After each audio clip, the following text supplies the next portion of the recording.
P T I کے ساتھ جو ہو رہا ہے یہ کیوں ہو رہا ہے؟ آج کیوں نہیں ان کو کانفرنس کرنے دی گئی؟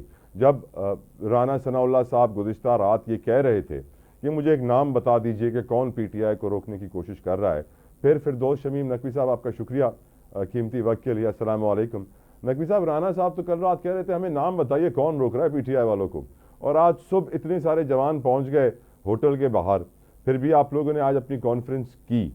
آپ کی نظر میں کانفرنس کرنا اتنا مشکل ہو گیا تھا اس تحریک کو، تحفظ آئین کی تحریک کو آگے مزید بڑھانا چلانا اور مشکل ہوگا نقوی صاحب؟ میرے خیال سے جو کچھ نوشتہ دیوار تھا، جو اگر باقی جماعتیں جن کو سمجھ میں نہیں آ رہا تھا اور آج وہ سننے کو آئی تھیں، ان پہ بھی آج حکومت وقت نے عیاں کر دیا کہ وہ جمہوریت پہ یقین نہیں رکھتے، اور وہ فاشزم فسادیت جو ہے اس کی ہر درجے کے پر عمل کر رہے ہیں۔ ایک کانفرنس جو کہ جس کا نام ہی یہ ہے supremacy of the constitution and rule of law, اس کے اوپر ڈسکشن ہی نہیں ہونے دے رہے، تو اس کے معنی جو اس پہ ڈسکشن نہیں کرنے دے رہا وہ اس کے خلاف ہے، یعنی آئین کے بھی خلاف ہے اور سپریمیسی آف لا کے بھی خلاف ہے۔ یہ تو ایک عام آدمی کی سوچ ہے، یہ پیغام رانا ثناء اللہ نے بانگ دہل سب کو دے دیا ہے، اور اب یہ چیز کے اوپر آپ کے خیال سے مولانا فضل الرحمان صاحب اپریشیٹ کریں گے اور کہیں گے کہ بھئی اب ڈر کے بیٹھ جاؤ ورنہ ہمیں بھی ڈنڈے پڑیں گے، یا وہ کہیں گے کہ یہ تو آج پی ٹی آئی کی باری ہے، کل اسی ظلم کے ساتھ اور اسی زور سے اور جبر کے ساتھ جو ہے جے یو آئی کا بھی گلا دبا دیا جائے گا اگر جے یو آئی نے گھٹنے نہیں ٹیکے، اور یہی شاہد خاقان عباسی کے ساتھ ہوگا، یہی جی ڈے کے ساتھ ہوگا، یہی پی ایم ایل ایف کے ساتھ ہوگا، یہی سب جماعتوں کے ساتھ ہوگا، اور اس کے ساتھ ساتھ پاکستان میں جمہوریت کا جنازہ نکل جائے گا۔ اگر پاکستان میں جمہوریت کو بچانا ہے اور آئین کی بالادستی چاہیے تو تمام جماعتوں کو متحد ہو کے اس حکومت کے خلاف ایک محاذ قائم کرنا وقت کا تقاضا ہے، وقت کی ضرورت ہے۔ سر، اس وقت میں دیکھ رہا تھا پاکستان کا ایک بڑا نامور پلیٹ فارم ہے نیوز کا، اس کی ہیڈ لائنز یہ ہے کہ P T I national dialogue کا مطالبہ کر رہی ہے۔ سر، اس نیشنل ڈائیلاگ میں کیا پی ایم ایل این بھی شامل ہوگی آپ کی نظر میں؟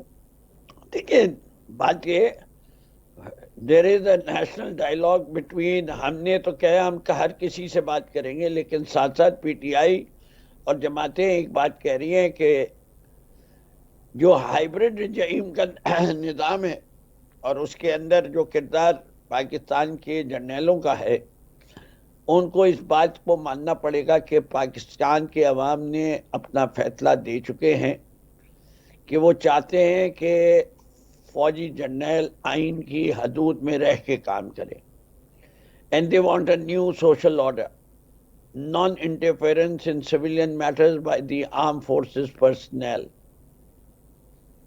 انفیکٹ سر، میں آپ کو بتاؤں، میں ابھی پڑھ رہا تھا اکانومسٹ کی جو گلوبل سروے اکانومسٹ نے کیا ہے ڈیموکریسی انڈیکس کا، جس میں 165 ممالک ہیں، پاکستان کا نمبر آیا ہے اس میں کوئی 124 اور اس میں جو لکھا گیا ہے میں آپ کے لیے پڑھ رہا ہوں کیونکہ یقیناً آپ بھی ایگری کریں گے اور آپ انفیکٹ کہہ بھی وہی بات رہے ہیں۔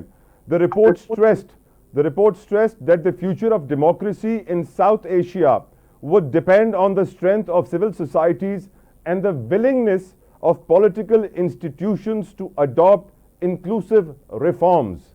نہ سول سوسائٹیز کو کوئی طاقت مجھے ملتی بھی نظر آ رہی ہے سر، نہ کوئی انکلوسیو ریفارمز مجھے ہوتے ہوئے نظر آ رہے ہیں پاکستان میں، یعنی مزید ڈکلائن ہوگی ڈیموکریسی سر۔ جی، اسی لیے تو کہتے ہیں نا، کسی نے کہا کہ پوچھا کہ جی پاکستان بنانا ریپبلک ہے، تو اس نے جواب نے کہا یہ بنانا ریپبلک سے ایک درجے اور نیچے چلے گئی ہے، اس کو اب کدو ریپبلک کہتے ہیں۔ یہ ہے ہماری جمہوریت کا حال۔ تو مستقبل میں کوئی امید ہے آپ کو؟ لیٹ سے کہ خان اگر 2032 تک نقوی صاحب باہر نہیں آتے کیا ہوگا؟ میرے پتہ نہیں آپ نے 2032 کی تاریخ کس سے جوڑی ہے۔ اگر آپ جنرل وہ انہی صاحب کو جن کا نام منیر ہے، جو کہ جسٹس منیر سے زیادہ بہترین نام سے یاد کیے جائیں گے پاکستان کی تاریخ میں، ان کی ریٹائرمنٹ کی ایج پریڈکٹ کر رہے ہیں، تو بھائی وہ ریٹائر نہیں ہونے والے، یہ تو ان کو ایکسٹینشن ویسے ہی دی گئی ہے، اس کے بعد بھی 2 ایکسٹینشن اور مل سکتی ہیں۔ خان کا مستقبل پھر کیا؟ خان کا مستقبل تو شاندار ہے، خان کا مقام بہت اعلیٰ ہے، پاکستان کے مستقبل کی بات کیجئے۔ سر وہ شیخ رویل اصغر کہہ رہے ہیں کہ خان بھٹو نہ بن جائے۔ جب دیکھیے بات یہ ہے، ایک سیاستدان کی اور ایک مسلمان کی معراج کیا ہے؟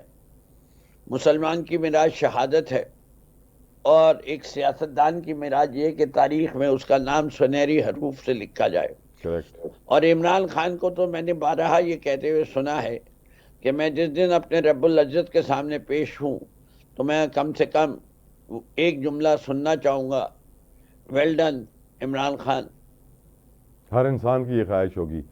سر نقوی صاحب، ہم پولیٹکس کی تو بات کر چکے ہیں، اب میں آپ کو تھوڑا سا سوسائٹی پہ لانا چاہتا ہوں، بیکاز میں جانتا ہوں کہ آپ بھی کراچی کے رہنے والے ہیں، کراچی ہائٹ ہیں، اور کراچی میں آپ کا بھی دل دھڑکتا ہے۔ سر ایک مرڈر کیس ہے جو آج کل بہت ڈسکس ہو رہا ہے، مصطفیٰ عامر مرڈر کیس، جس کے اندر ایک بہت بڑا ریکٹ، ایک سسٹم، ڈرگز کا ٹیل، نوجوان جس طریقے سے نشے میں لگے ہوئے ہیں۔ ایک 28 سال کا لڑکا سر 4 گھنٹے پولیس پہ گولی چلا لیتا ہے، پھر بھی جج اس کو باعزت بری کرنے والا تھا۔ یہ تو شکر ہے کہ کچھ طاقتور لوگ حرکت میں آئے نقوی صاحب، اور پھر ہمارے ادارے حرکت میں آئے۔ کل آئی جی صاحب جائیں گے، سینٹ کی قائمہ کمیٹی میں پیش ہوں گے، ان کے سوالوں کے جواب بھی دیں گے سندھ کے۔ اور ہم یہ بھی جانتے ہیں کہ اب ایک بہت بڑا نیٹ ورک ہے جس کو بسٹ ہونے کی ضرورت ہے، جس کے خلاف کارروائی ہونے کی ضرورت ہے۔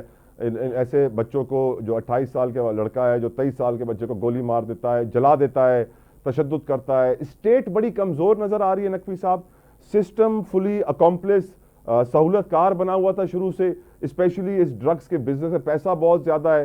کراچی میں ہائی لائف آپ کو معلوم ہے، یہ بڑے بڑے لوگ ڈیفینس کلفٹن میں رہتے ہیں، ان کے اندر بیوروکریٹس بھی ہیں، ان کے اندر ریٹائرڈ آفیسرز بھی ہیں، ان کے اندر پولیٹیشنز بھی ہیں پورے پاکستان کے، اور جس طریقے سے شراب نوشی ہوتی ہے، دوسرے نشے ہوتے ہیں، آپ مجھ سے بہتر سمجھتے ہیں، جانتے ہیں۔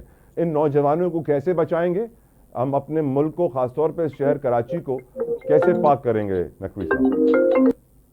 یہ بات ساری ہے، اس نظام کی خرابی کے بارے میں تو سب کو علم ہے۔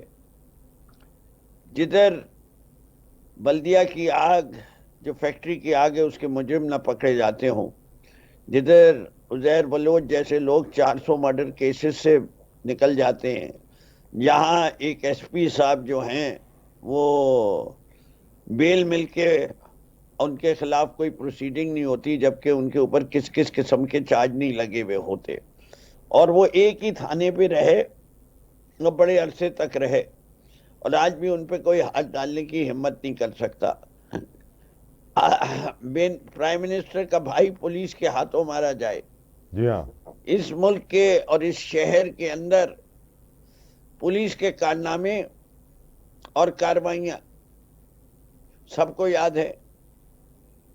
کسی صاحب کے صاحبزادے تھے، وہ ایک اور بچے کو مار کے چلے جاتے ہیں، اور کس مزے سے جیل میں رہ رہے تھے، اس کا بھی قصہ ہے اس میں۔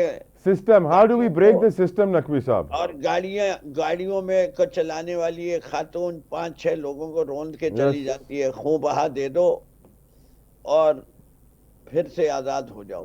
نقوی صاحب، یہ جو مرڈرر ہے ارمغان قریشی، 5-6 سال پہلے اس کے پاس سگریٹ لینے کے پیسے نہیں تھے، آج وہ بلینئر ہے، اس کے پاس 150 بٹ کوائن ہے، دیٹ مینز 15 کروڑ ڈالر، اور اس کے پاس اور بھی بہت کچھ آ گیا ہے، سائبر کرمنل بھی ہے، ڈرگ ڈیلر بھی ہے، مرڈرر بھی ہے، 28 سال عمر ہے سر۔ یہی تو کہہ رہا ہوں کہ اس ملک کے اندر ویلیو سسٹم ختم کرنے میں سب سے بڑا ہاتھ کس کا تھا؟ رزق حلال ختم کر کے رزق حرام کی رغبت دینے والا اور کوئی نہیں ہے، وہی ہیں جو زر کے پجاری ہیں۔